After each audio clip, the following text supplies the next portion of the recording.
Bonjour tout le monde, j'espère que vous allez bien. Moi, par la grâce de Dieu, je me porte bien. J'espère que de votre côté, tout se passe bien.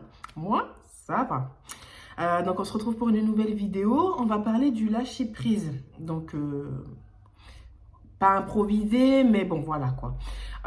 Parce que, en fait, alors, surtout pour les personnes qui sont un peu comme moi, qui sont pas vraiment spontanées et qui aiment quand les choses soient carrées, bien faites, qu'il y ait un plan 1, un plan B, un petit 2, petit 3.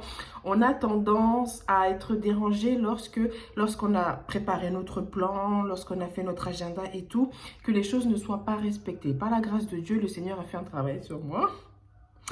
Et il faut vraiment apprendre à lâcher prise parce que du coup, c'est une source de stress. En fait, c'est pas bon pour la santé en plus. Donc voilà. Et nous avons un Dieu qui est le contraire de la logique, si je peux dire ça comme ça. Je vais prendre un exemple. J'ai un projet qui me tient à cœur. Et c'est vrai que pour moi, je partais dans le sens où il fallait que je fasse ça, ensuite il fallait que je fasse ça, il faut que je prévoie ci, il faut que je prévoie ça, parce que sinon j'aurais pas ci, j'aurais pas ça, j'aurais pas ci, j'aurais pas ça. Et le problème qu'il y a, c'est que du coup tu te prends la tête parce que tu veux absolument que ce soit comme ce que tu as prévu, sauf que ça ne fonctionne pas comme ça. L'école de Dieu n'est pas l'école du monde en fait. En gros, commence avec ce que tu as. C'est très souvent, je le dis, il faut commencer avec ce que l'on a. Même si c'est pas grand-chose, on commence avec ce que l'on a et le Seigneur pourvoit pour le reste. En gros, et j'ai une amie, Jenna, qui me disait, mais en fait, toutes les personnes qui ont des entreprises, qui ont des grandes enseignes, des grands trucs, en fait, tu crois qu'ils sont arrivés comment, en fait? Parce qu'on parle souvent du business plan. En fait, il faut que tu fasses ton business plan. Mais Dieu ne fonctionne pas dans ces choses-là, en fait. Et toutes les personnes, en fait, elles ont commencé quelque part, en fait. Elles n'ont pas commencé, elles avaient tout. Les finances, le matériel, les contacts, tout et tout. Non, pas comme ça, en fait. Et je me suis fait tout un tralage, tout stressé et je n'ai rien commencé. Et la plupart des gens, vous êtes comme ça. Je m'inclus dedans. En gros, il faut que nous avons tout le matériel, tous les dispositifs, tous les financements, tous les contacts pour pouvoir commencer quelque chose. Je ferai ça quand j'aurai ci, je ferai ceci quand j'aurai cela. Mais ça ne fonctionne pas comme ça en fait. Tout est question de processus. La victoire est la conséquence du processus, si je peux dire ça comme ça. La conséquence de la construction. Donc, euh, si tu as un projet, si tu as quelque chose à faire, lâche prise. Si tu n'as pas les choses, ce n'est pas grave. Dieu pourvoira. Commence seulement avec ce que tu as, même si c'est rien du tout.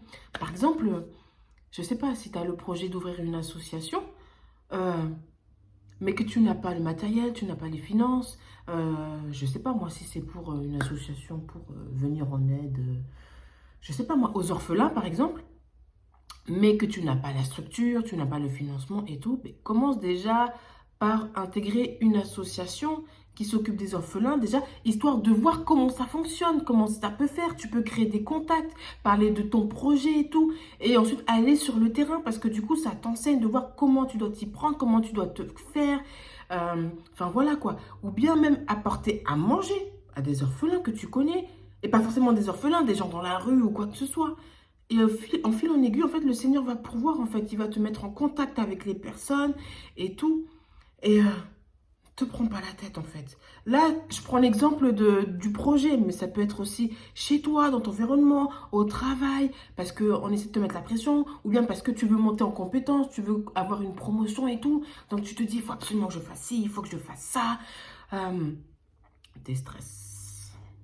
Il y a Seigneur, il y a le Seigneur. Je veux dire, il y a point S. Le point S, c'est le Seigneur, tu vois. Euh, Déstresse, sois toi-même, fais les choses correctement, du mieux que tu peux et tout. Sois vrai, sois simple et te prends pas la tête. En gros, c'est ça. Même, bon, c'est surtout les femmes, hein. Parce que la charge mentale, là, c'est pas facile, hein. Mais vraiment, remettons tout entre les mains du Seigneur. Même parce que tu as le travail, tu as le ministère, tu as le foyer, tu as la maison. Et malheureusement, tu as la société d'aujourd'hui.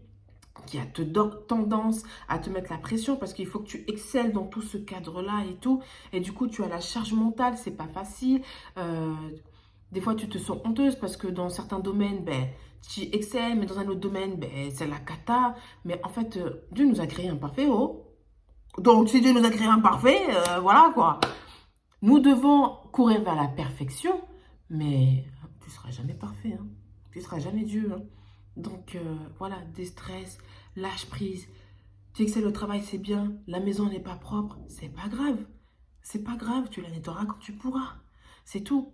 Et puis les gens qui sont à côté, les gens toxiques là, qui sont en train de là de piailler, papoter que, ah regarde, elle est là comme ça, elle est toute mignonne et tout, mais chez elle c'est pas propre. Ou bien, ah, elle est toute mignonne et tout, mais son bureau c'est pas rangé. Ah, son travail il est pas très bien fait à mon goût. Écoute, débarrasse-toi de ces gens-là. Ne les calcule pas, fais ta vie et avance. Parce que déjà, les personnes qui sont là en train de te critiquer, tout ce que tu fais et tout là, va chez eux seulement, on va voir si c'est parfait. Voilà, mais juste des stress. Voilà. Voilà ce que je voulais dire et tout. Parce que je pense que je ne suis pas la seule à vivre ce genre de choses-là. Ça arrive à beaucoup d'autres personnes. J'ai envie de dire même à plus de 90% de la population de ce monde-là. Donc, voilà ce que je voulais dire dans cette vidéo. Si tu te reconnais, ben, n'hésite pas à mettre un commentaire sur ton vécu, ce qui se passe, ce que tu ressens, ce que tu vis et tout. Et puis voilà, n'hésite pas à partager, à liker la vidéo. Et puis sois abondamment béni. À bientôt.